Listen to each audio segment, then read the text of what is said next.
A paz do Senhor Jesus, povo de Deus. Mais uma vez, estamos de volta para dar continuidade ao assunto, a história do profeta. E eu estava no último vídeo, parte 6, falando sobre eu ia entrar no assunto de 1990. Então, eu quero falar para todos vocês que no ano de 1990 foi o ano quando Deus falou comigo que eu teria que trabalhar só com Ele, só para Ele. E eu vou contar para vocês como aconteceu isso. A minha avó tinha falecido. E no falecimento da minha avó, a casa dela ficou trancada. E como ela morava com meus pais, aqui no terreno tinha a casa dos meus pais e a casa da minha avó. Meu avô já tinha morrido e agora minha avó faleceu, depois de anos. Ela faleceu com 96 anos, mais ou menos. E foi um dia muito estranho para mim, porque eu fiquei meio estranho, sabe? Não foi uma coisa normal para mim. Então, enterrou ela, a casa dela ficou fechada. Eu falei: pai, me dê a chave da casa da minha avó, que eu vou lá orar. Eu vou lá fazer umas orações. Porque nesse tempo meu pai já tinha se mudado para outra casa, e a casa que tinha lá ia fazer reforma para alugar a casa dele. Então a casa da minha avó estava lá, cheia de móvel ainda dela, e eu fui para lá orar.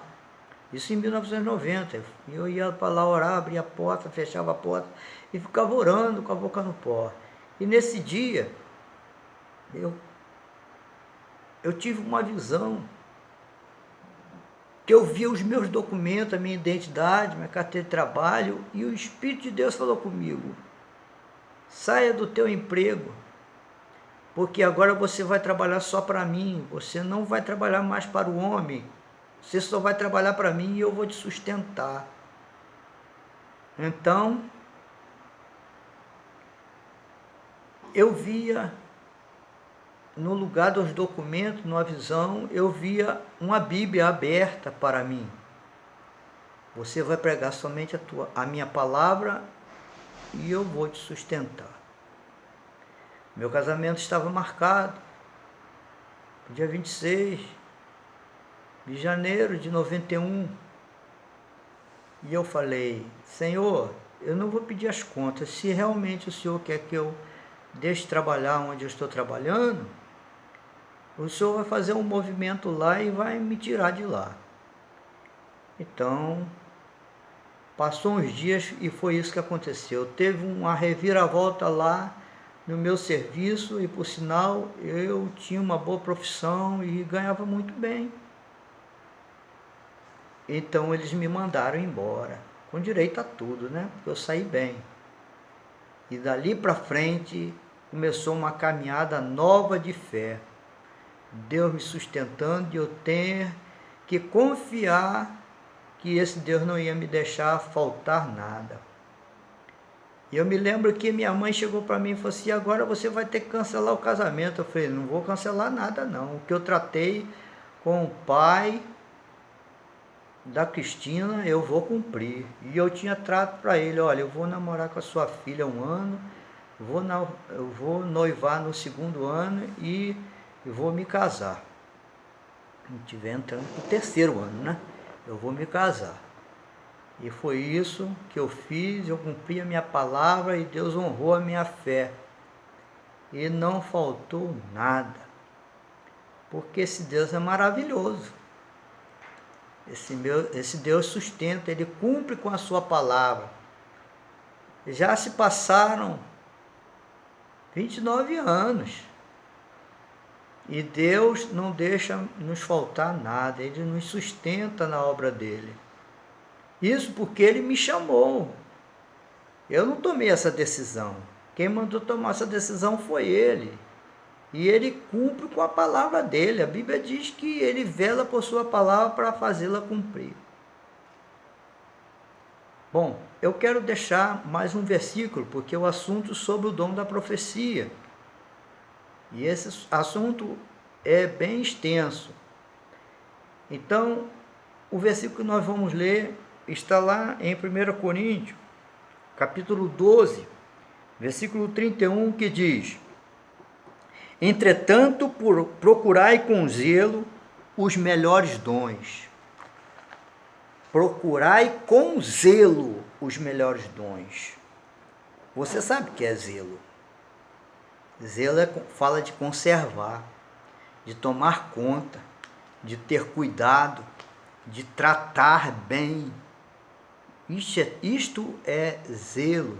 Então a Bíblia está falando que você tem que procurar, achar, buscar o dom de Deus. E eu preparei aqui uma cartilha a respeito dos dons. Eu preparei aqui, né? E nessa cartilha eu coloquei muitas coisas a respeito dos dons. E eu escrevi aqui, eu quero passar para vocês. O Espírito Santo se manifesta através dos dons. As manifestações dos dons visam a edificação e a santificação da igreja. É para edificar, não é para destruir. É para erguer, é para fortalecer a igreja. Os dons relacionados em 1 Coríntios 12 não são os mesmos de Romanos 12, 6 a 8 e Efésios 4, 11, que nós já vimos, mediante os quais o crente recebe poder e capacidade para servir na igreja. Então, quer dizer, você que tem os dons, você tem capacidade para servir na igreja. Então, para você servir na igreja, você precisa ter dons. Você lendo esses versículos, você vai ver quantos dons você pode buscar. Deus quer que você busque os dons espirituais. Os dons podem operar em conjunto de diferentes maneiras. Então, eles fazem um conjunto e eles operam de diferentes maneiras. Quer dizer, o dom de cura na área de curar os enfermos, né? Dom de profecia na área de trazer uma palavra para a edificação da igreja, ou repreensão ou consolo, e assim vai. As manifestações do Espírito Santo ocorrem de acordo com a vontade do Espírito, ao surgir a necessidade. Então, quer dizer, não sou eu que vou ver a necessidade, mas Deus, vendo a necessidade, vai usar aquele dom que a igreja está necessitada.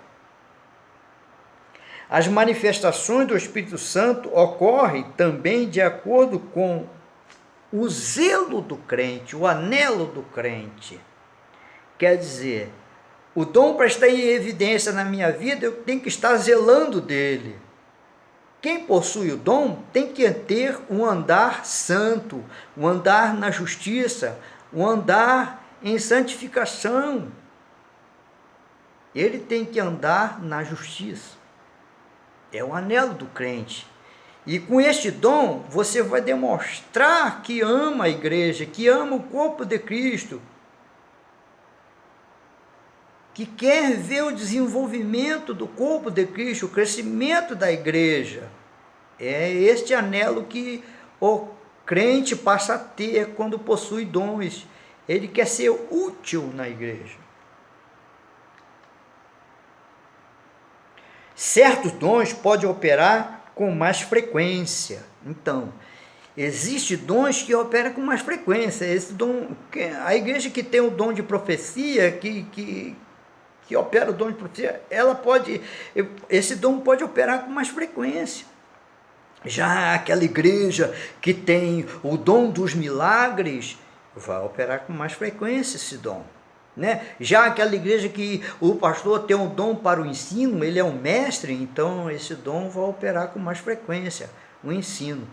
Assim vai ser as operações do Espírito de Deus através dos dons nos crentes na igreja. Um crente pode receber mais de um dom. O crente poderá desejar dons, isto é, mais de um. Quer dizer, você pode ter mais de um dom. Você pode desejar mais de um dom.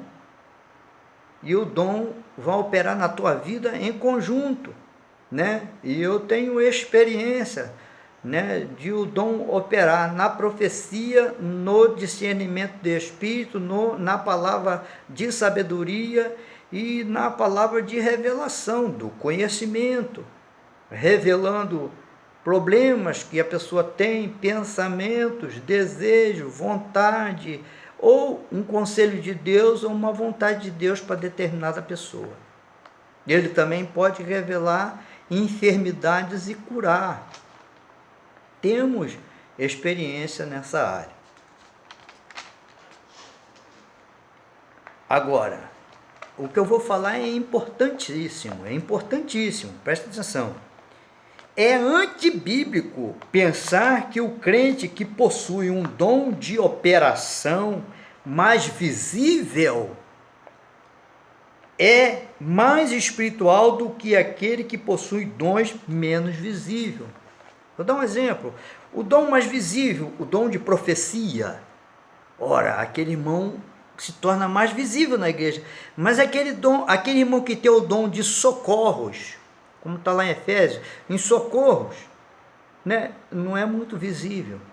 Né? Aquela pessoa que tem dom de variadas línguas é mais visível. Aquela pessoa que tem um dom de interpretar as línguas, ele fala em línguas, interpreta automaticamente, ou alguém falando em línguas e ele interpretando. Eu já tive essa experiência de alguém falar em língua e Deus me usar para interpretar, né? Isso acontece.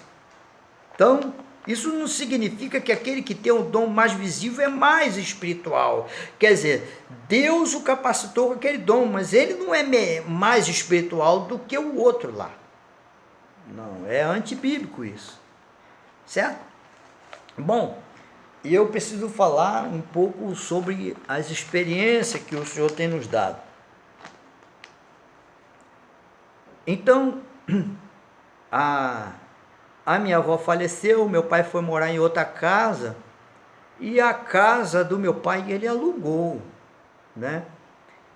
Ele alugou essa casa. E passou muito tempo na mão com umas pessoas, as pessoas saíram, veio outra, e foi vindo.